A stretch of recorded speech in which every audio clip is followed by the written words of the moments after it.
Closures are functions that we define inside another function. These functions have access to the parent function's variables as well as the global variables.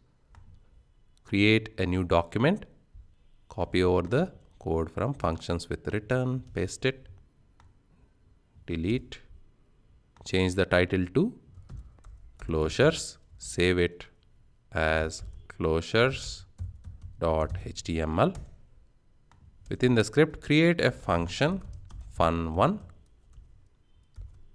within the body where a is equal to hello. Define a variable a of type string. Create another function called fun2. Define another variable called b is equal to, within double quotes, put your name. I am going to put Bharath. Document dot write. So this here, whatever we have defined, is a closure. It is a function within another function. It has access to its local variables as well as the variables of the parent function.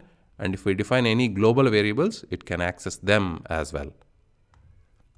A plus, add a space in between a and b, b. So we are appending a and b using the plus operator with a space in between. Save it. And in the parent function, you can say return and invoke the child function 2. So we have defined a closure and we are invoking that closure and returning its output.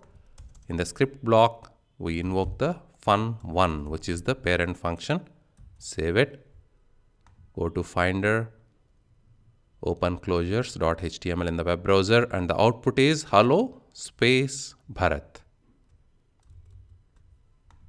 So here we have A is being appended with B with a space in between, and that is being written using document.write.